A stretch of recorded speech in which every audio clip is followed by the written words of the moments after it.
히말라야까지 등반했던 경복 씨. 하지만 사건 당일 정말 작은 사고에서 나비 효과 같은 재앙이 시작됐다고 하는데요. 운동 후 귀가한 경복 씨. 그런데 왜 그래? 불이 나갔네? 갑자기 켜지지 않던 거실 전등. 전등을 교체하러 가정용 사다리를 꺼냅니다. 히말라야도 등반했기에 가정용 사다리쯤은 경복 씨에게 대수롭지 않았습니다. 사다리 위에서 조금 위태롭긴 했지만 전등을 서둘러 가는 것에 집중했습니다. 새 전등을 무사히 끼우고 내려오려던 바로 그때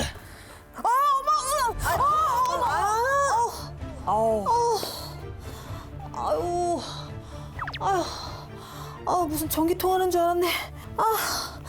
높은 곳에서 내려오며 생긴 작은 사고. 아니 그래도 완전히 몸이 확 넘어진 건 아니고 낙상을 예. 심하게 당하신 건 그건 아니에요. 아니에요. 예. 다행히. 무릎에 충격이 있을 것 같은데요. 불은 들어오네. 사건 당일 밤 경복 씨는 여느 때처럼 식사 후 설거지를 하며 평범한 일상을 보내고 있었는데요.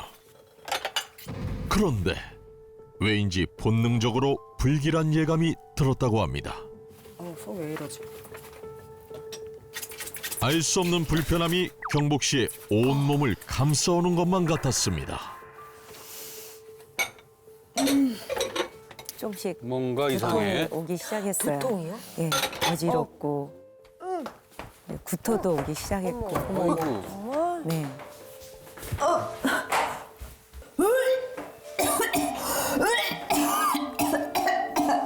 여보 괜찮아? 괜찮아. 뭐 체한 거야? 몰라. 작은 사고 후 생긴 이상 증세. 하지만 대수롭지 않게 생각했습니다. 그러다 말겠지라고 한 거죠. 뭐 토하고 뭐 이랬으니까 체해서 그런가? 뭐 이런 생각했지. 그래도 또 정신은 멀쩡하니까 이제 밤을 새는데 머리가 계속 아팠어요. 두통은 쉽게 사라지지 않았고 잠을 못 이룰 지경이었다는데요. 이미 얼굴이 창백하시네. 너무 괴로워 보이세요. 그렇죠. 그래서 문제는 여기서 끝나지 않았습니다. 구토에 이은 또 다른 이상 증세. 변은 이제 나온보다 이제 저녁에 이제 떨어졌을 때 막 그냥 막 쏟아지는 거야. 토 나오는 것처럼. 변이요? 네. 새벽 내내 온몸에 체액이 빠져나가는 듯한 느낌을 겪었다는 경복 씨. 심상치 않은 증상이었습니다. 여보 많이 안 좋아? 자, 안 되겠다. 병원 가자. 탈난 것 같은데.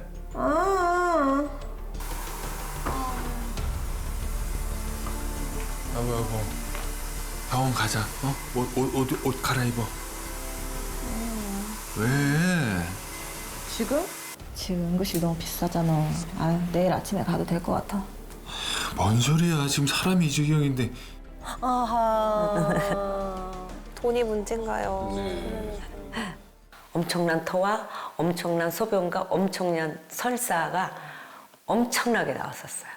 지금 저 상황에서는 제가 그럴 일하고 전혀 생각을 못했기 때문에 뭐라고 생각하셨어요 그때? 그냥 잠깐 피곤하니까 제가 늘 피곤하니까 아 피곤합니다. 예. 병원에서 듣게 된 충격적 결과.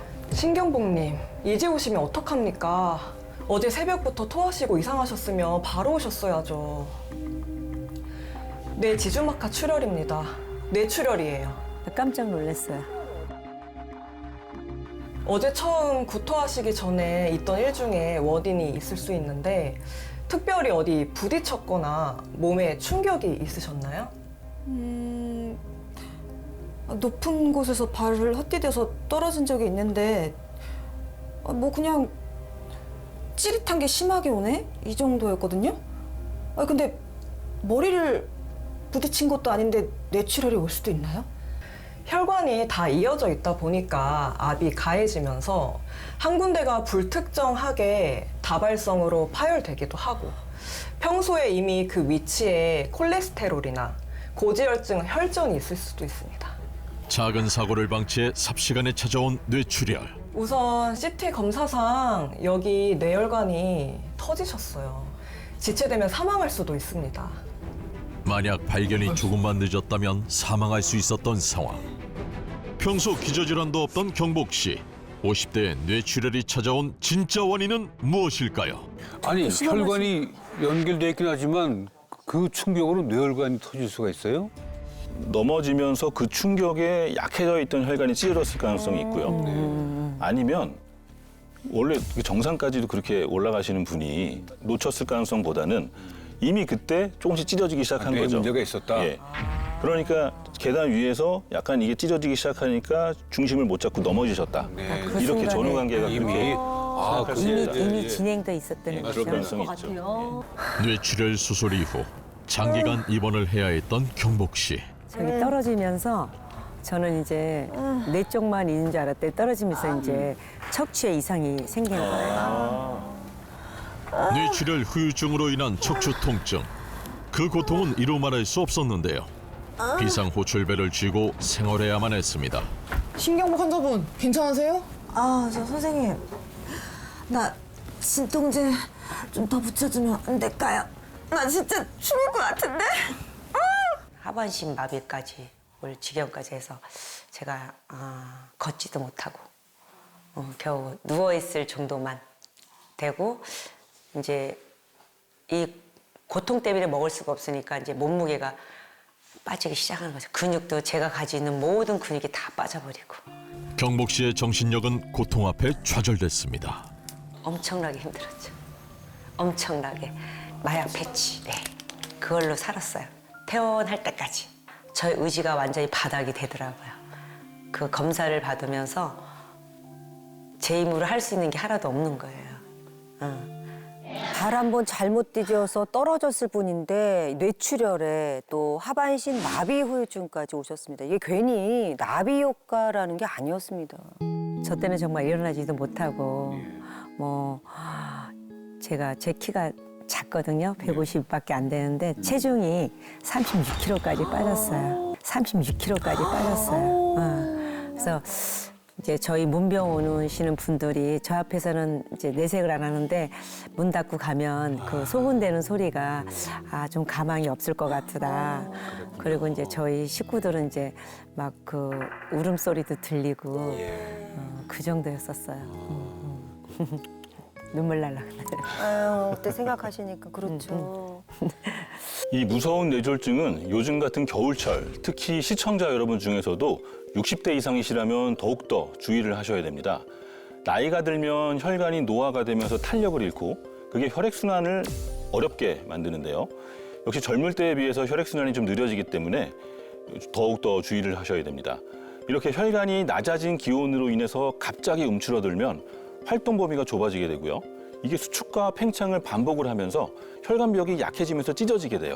이게 혈액순환에 영향을 줄 수가 있습니다. 또 60대 이상 고령층은 갈수록 근육이 감소하고 신체 능력 자체가 떨어지게 되고요.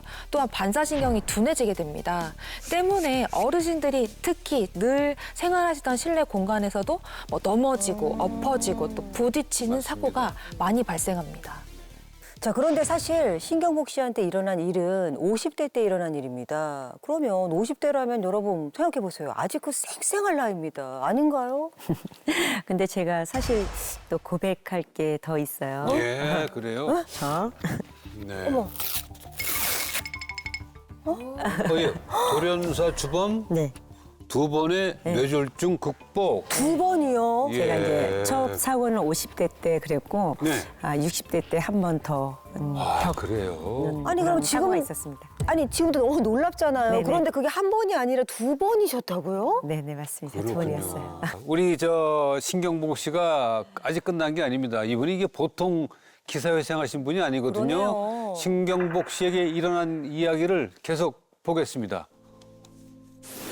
첫 번째 뇌출혈 이후 후유증으로 찾아온 하반신 마비 증세. 이를 이겨내기 위해 재활 운동을 시작했는데요. 혼자서 이제 재활을 또 하게 되는 거예요. 네. 병원 진료가 끝났을 때 10바퀴를 돌고 그다음에 침대에서 이제 밴드나 아령 같은 걸 놓고 누워서 운동을 근력 하게 되는 운동하고. 거예요. 네네네. 고된 재활을 버틸 수 있었던 건 든든한 내조 덕분이었습니다. 여보. 이제 운동 그만. 밥 먹자. 아유. 아픈 아내를 대신해 안팎으로 역할을 대신했던 남편. 아내의 끼니까지 매번 챙겼다는데요. 남편이 정성껏 준비한 도시락 메뉴는 뭘까요? 소화도 잘 되고, 그죠? 각종 고기 3종 세트. 어머, 단백질. 내조 제대로 하는데. 당신이 하도 단백질 노래하니까 그렇지. 많이 먹어. 잘 먹을게. 이 고기를 많이 먹어줘야 체력도 늘고 근육도 붙는데 이 재활하는 데는 고기만한 게 없다고 그러더라고. 많이 먹고 빨리 나아야지. 천천히 많이 먹어. 아, 근데 동물성으로 저렇게 3종을 저렇게 꽉꽉. 네. 그렇게 시간이 흘러 5년 후 60대가 된 경복 씨는 회사 생활을 할 정도로 건강을 되찾았습니다. 이제 퇴원하신 거죠? 재활하셨고. 네네. 이제 다시 평범한 일상이 돌아왔습니다. 네. 다녀왔습니다. 고생했어, 엄마. 배고프지? 아유 힘들다. 엄마 기다렸어? 같이 한잔 하려고. 이게 뭐야? 그래. 야 고생했으니까 치맥 한잔 해줘야지. 그치. 자, 너도. 과거 아팠던 기억은 있고 야식도 먹을 정도로 평범한 일상을 보냈는데요. 좋다. 하지만 두 번째 불행은 경복 씨의 곁을 쉽게 떠나지 않았습니다. 아이고. 오늘 많이 바빴어? 아유, 오늘 거래처 일정이 많아가지고 정신 없었어. 엄마, 근데 요즘 피곤해? 좀 부은 것 같은데? 그래? 요새 통 운동을 못해서 그런가? 팔다리 막 저려? 아유, 뭐 맨날 앉아있다 서있다 그러니까. 뭐 운동하면 나아지겠지? 괜찮아. 뇌출혈과 하반신 마비 증세까지 겪은 엄마이기에 경복 씨의 딸은 더욱더 엄마의 건강을 세심히 살폈습니다. 엄마. 눈 감고 양팔 만세 해봐. 갑자기? 빨리 해봐, 엄마. 눈 감고 양팔 만세. 이렇게? 자가 테스트를 가만히 검색하셨나 있어봐. 봐요. 엄마가 네, 그러니까 좋은데. 저한테 뭐 이상한 거를 이제 본인이 이제 느꼈던 거죠. 제가 모르는. 그런데 한쪽 팔이 점점 내려가기 시작했습니다. 엄마, 어떡해? 병원 가야겠는데? 뿐만 아니라 또 다른 이상 증세가 있었는데요. 엄마 지금 눈도 이상해. 한쪽은 안 떠졌어. 한쪽 눈 역시 잘 떠지지 않는 모습. 방금 한 거 뇌출혈 자가진단 테스트인데. 뭐? 어떡해. 무심코 넘길 수 없었던 증상. 첫 번째 뇌출혈에 이어 또다시 뇌출혈이 발생한 걸까요? 그러니까 이제 위에 이제 뇌에 이제 꽈리가 생기면서 이 꽈리가 커지면서 시신경을 내려 눌렸던 거야. 시신경이 누르니까 시신경을 내려 누르면 눈이 이제 이렇게 감기게 되는 거죠. 천만다행입니다. 뇌 동맥류가 파열되기 직전 상태였어요. 정말요? 그럼 또 뇌출혈이 올 수 있었던 거예요? 네, 이렇게 직전에 발견한 게 기적이에요. 바로 시술로 응급처치하면 막을 수 있습니다. 다행입니다. 터지기 직전 막은 두 번째 뇌졸중. 두 번의 기사회생을 한 기적의 사연이었습니다.